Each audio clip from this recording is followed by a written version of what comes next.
All right, bro. What about your jacket? You can take your jacket off. Yeah, take your jacket off. Good to see you.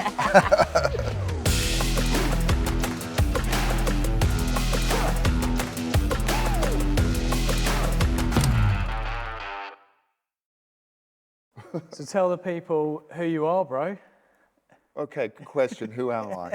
Who am I? Marcello Minale. Run a company called Minale Tattersfield, and basically it's the company that Dad founded in 1964. I'm Massimo Buster Minale. I'm obviously his smaller brother, and I founded Buster and Punch. So we're basically here today filming some really cool content around the chopper chair, which we're sitting in at the moment. Yeah.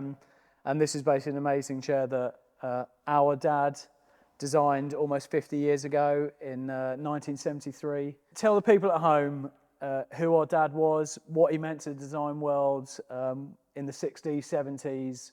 80s, 90s. Paint that picture so they understand the real guy behind this chair. Okay, well, that's a long story. 1964 actually came to the UK, and he started a company called Minale Tattersfield with a very nice guy called Brian Tattersfield.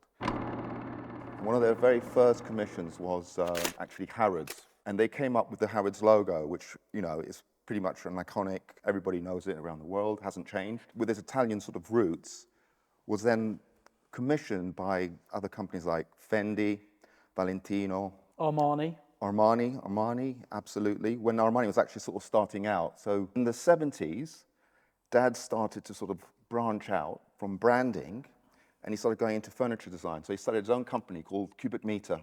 Yeah. And one of his first designs was actually the chopper chair.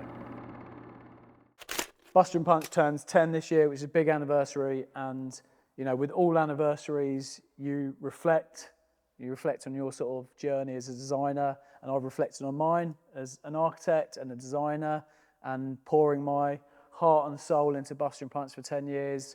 And I sort of had an aha moment. Wouldn't it be great to bring back this chair, which our dad designed almost exactly the same month and year, but 50 years ago, to celebrate, you know, Buster and Punch's achievement. When you sit in this chair, you just feel like you're a boss, a humble boss. You know what I mean? You just slouch. Normally you're in a big thing watching TV, aren't you? But this one just gives you a little bit more, the bit cigar. more correction. It's a bit cigar. like a, What this seat was all about was about the frame. And it was fucking genius. You see it, but you don't understand it until you sort of sit down and you start to appreciate the detail. And this has been in this world for 50 years, pretty much. And it's amazing, isn't it, how the frame looks almost perfect, but the cover has had better days. And this is like Trigger's broomstick. This is probably cover number 6 or 7. We wanted to try and take the chrome 70s look and make it a bit more futuristic, almost like 2070. So we made it a black chrome, which gives it a lovely sort of depth to it. Smoky feel. It just feels a little bit more fashion and a little bit more futuristic. Yeah. I mean, let's get this out of the way. I mean, let's get into the chair, shall we? But you are right, it's all about the detailing, and I've got I love this. I've got a camera here, which I'm going to try and get going. One thing we do great at Buster and Punch is detailing, you know, our attention to detail. We really want to inject into this, you know, things like the screws, how it goes together, beautiful logo caps, which are the screws that put the whole chair together. Can you turn it over, bro? Let's have a little look at the bottom. The original seat cover, they were sewn, weren't they? Or they had little elastic bands, and you couldn't change it, so you couldn't make it flat pack. So part of the magic that we've been able to make this flat pack is that the cover is strapped on. Yeah. So basically it's got these beautiful belts. You can actually adjust these belts to make it a bit of a harder seat or a bit of a softer seat. This is sort of somewhere in the middle, but considering it's one big piece of thick 3mm leather, it's bloody comfortable, isn't it?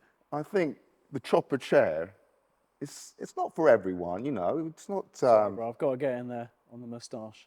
That's another thing that's Dad's handed down to you, is the moustache. I mean, I have to sort of like carry it with pride, you know.